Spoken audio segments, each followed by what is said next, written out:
Hey, good afternoon. This is Joshua Taylor. I'm just doing my final video for the day. I have access to some internet, so I'm able to do this. And I don't have to sit in McDonald's and where it takes me hours and hours and hours. Anyway, I'd like to do a part three. This is going to be a recap and a conclusion on the Village of Hope. And actually, I've been invited back to North Bend to stay from my former landlady, and kind of work exchange program. It's all right. I don't mind that. I know people here, the foremans who I met back in 1975 here in North Bend. They got land around. They got a shop, actually several shops. They have a logging business.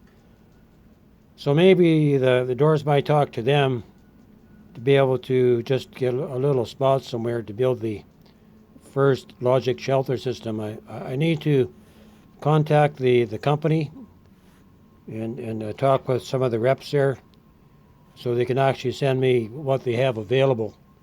Then I need to choose the exact model for making these camps. I could go wider, but I think the 12-foot is going to do.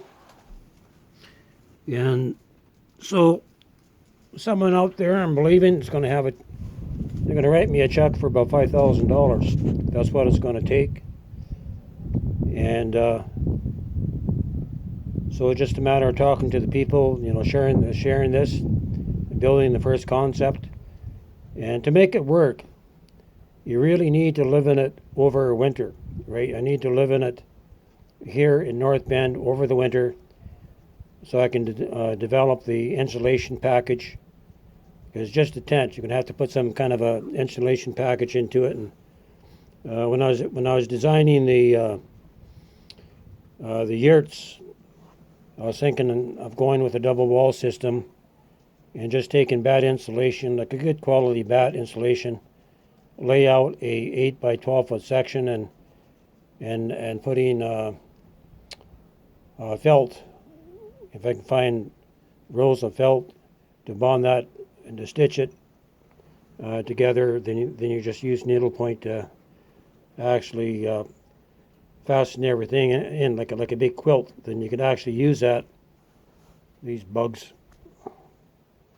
Use it for as a liner inside the shelter logic tent. The floor is already insulated, so you can put a wraparound on the inside.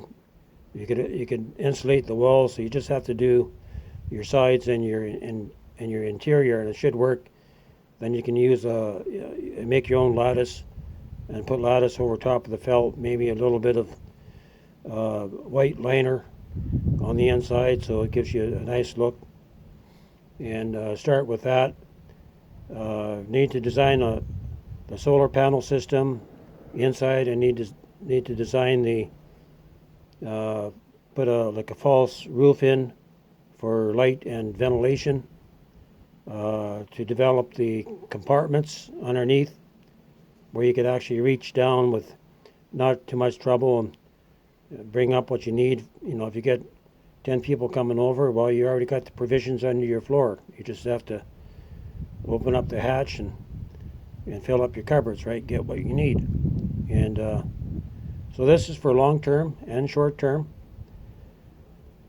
What else would you have to do? You would have to probably put a wood stove in and put a personal hot water on-demand system. I can make my own using the Joe Pipe technology. It's already 300% more efficient than the best systems in the world. A friend of mine by the name of Don Stein, I taught him the technology 6 years ago. He's got now over a dozen world patents and getting more patents around the world. So the concept's it works and it proves, and he's proved it out to be 300% more effective just using propane and air for making heat. And so this is what I would like to use in the Goshen in these portable camps. So you can use that for making your potable hot water, and also your hot water on demand for your heating. You can actually get big registers from China, as long as you got a hot water source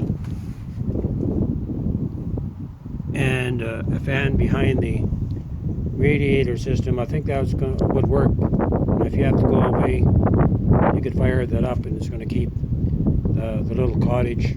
It's going to keep it from freezing up, right? Then you need your water storage underneath. You probably have to build your own tanks or see what is available out there for tanks and make it fit it into the compartments. So you're actually taking the same concept of an RV and you're just enlarging upon the design, right? The bigger holding tanks. Maybe find a way where you take your gray water, you can refilter your gray water for reflushing. You could use it for your septic. That still has to be worked out. Maybe just the compost and toilet. Maybe that's going to work. But you're going to have to try out these different things. And I like a deck. I love to be able to sit outside on an open deck. So you got all these other things. You got your building, but you got all these other things that you have to take into consideration. You can't say, well, I'm just going to do this and do that without trying it out first. So you're going to have to try out to see what works. That's what's going to complete the package. And to build the basic model, just the tent, the 8 by 28 plus the floor system, it's going to take about $5,000 just to purchase the tent and the wood.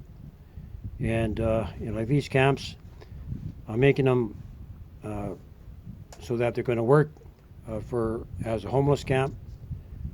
But ultimately, we're going to be living there too in the times to come, because the cities are not going to be left standing, right? They're going to go.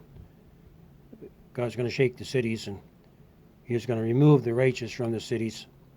And this is the whole heartbeat behind these camps.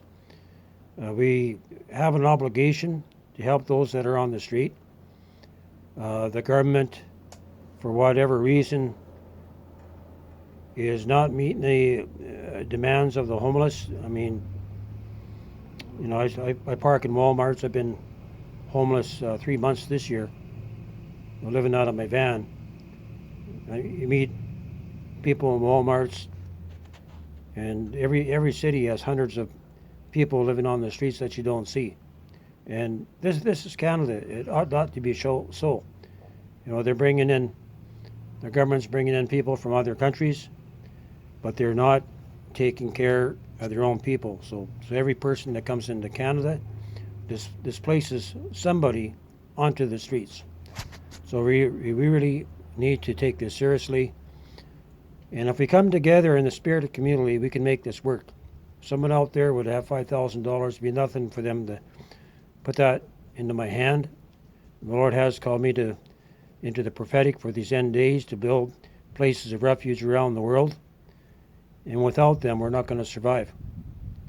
If you're living in the cities, when the shit comes down, you're going to be caught in destruction, just like David Terrell, God's prophet to the world. He's been warning people for 50 years, but people's been mocking him. They won't be mocking him much longer, because with these 5 ways of energy, they're going to end in, it's going to be pretty serious when the 7th blood moon comes about. And so if you're not ready by then, you're not going to be ready. You're going to have to pay the piper, right? You're going to become trapped in destruction. And anyway, it looks like a door has opened up here in North Bend. And so I'm calling you to send this out to the White House. Just to link these videos to White House.gov. And it will get to President Trump. I want him to get these videos. And maybe he's going to be the first one that's going to open up the doors to build these Goshen camps in America. But people, we need to stop talking about the end times. And we need to do something. God is tired of us talking about the end times and not preparing. And it's like Noah talking about building the ark and not building the ark, right? He was counted worthy because he took action. He believed God. He prepared for the end times of his day. My battery is getting low. I just